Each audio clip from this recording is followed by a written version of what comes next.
ఇవాళ 5 రంగుల కూర వండుకుందామండి. ఆకుపచ్చ, ఎరుపు, ఆరెంజ్, తెలుపు, ఇంకా ఇదొక ఎరుపు, ఇది లైట్ రెడ్ అనుకోండి. వీటన్నిటితో మనం కూర వండుకుందాం.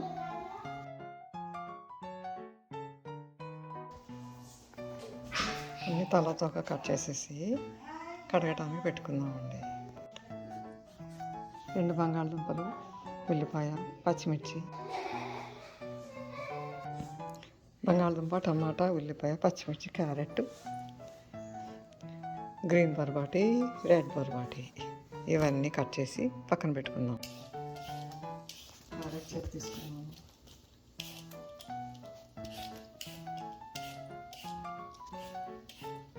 టమాటా కూడా చెక్ తీసేసుకున్నాను. అయిపోయింది. అన్నీ ముందే కట్ చేసి పెట్టుకోండి.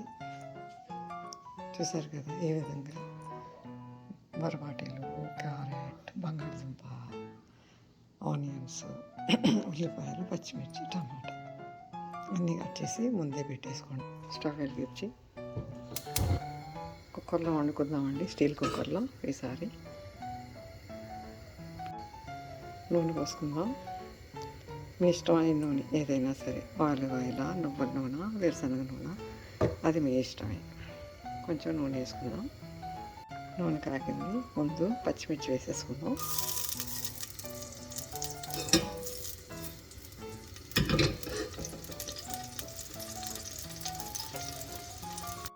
ఇందులోనే కాస్త పసుపు కూడా వేసుకుంటే పసుపు వాసన రాకుండా ఉంటుంది.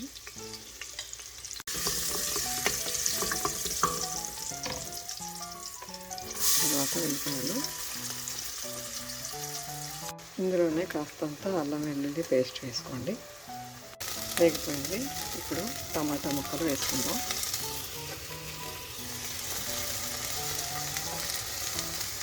కుక్కర్లో కాబట్టి టమాటా ముక్కలు ముందు వేస్తున్నాను.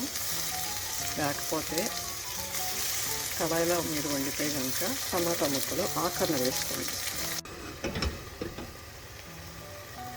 టమాటాలు కూడా మగ్గిపోతున్నాయి. టమాటా మగ్గిపోయింది.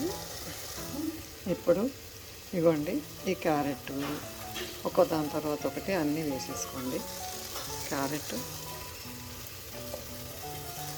బంగాళదుంప, రెడ్ బర్బాటి, గ్రీన్ బర్బాటి ఇవన్నీ వేసేసుకుందాం. మొత్తం అన్నీ వేసేసాను. ఒకసారి కలిపేసి ఇప్పుడు ఉప్పు వేద్దామండి. ఇప్పుడు సాల్ట్ వేసుకోండి. ఎక్కువ కూర కాబట్టి కాస్త ఎక్కువ సాల్ట్ వేస్తున్నాను. కారం కూడా వేసేస్తున్నాను. ఇప్పుడు కుక్కర్లో వండేటప్పుడు అన్నీ ఒకసారి ఒకదాని తర్వాత ఒకటి వేసుకోవచ్చండి. అదే మనం బయట వండేటప్పుడు కారం ఆఖరణ వేసుకుంటాము. నీళ్ళు పోసే ముందు వేసుకుంటాము. నేనైతే ఉప్పు కారం ఒకేసారి వేసేసి కొంచెం సేపు మగ్గనిచ్చి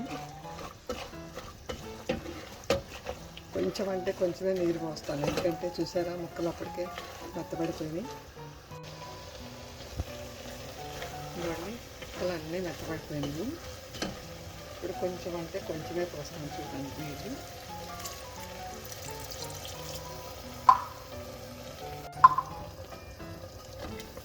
ఇప్పుడు మొత్తం అంతా ఇట్లాగా అంచులకి ఏమైనా అంటుందేమో చూసుకొని ఇలా అనేసేయండి. ఇప్పుడు కుక్కర్ మూత పెట్టే టైం అయింది. కొంచెం టిష్యూ పేపర్ తీసుకుని అంచులకి ఏమైనా కూర అంటితే ఇలా తుడిచేసేయండి. తుడవకపోతే కుక్కర్ విజిల్ సరిగ్గా రాదండి. అందుకే నేను ఒకసారి చూసుకుంటాను. మీరు చూసారండి, ఒకవేళ మనం అంచులకి ఏమైనా అంటిందో లేదో చూడలేదు అనుకోండి, ఇలా ఏమైనా ఉంటే కుక్కర్ విజిల్ సరిగ్గా రాదన్నమాట. ఇప్పుడు మూత పెట్టేస్తున్నాను. మూత పెట్టేస్తానండి. ఇప్పుడు 3 విజిల్లు వచ్చాక కట్టేద్దాం. తర్వాత చూపిస్తాను.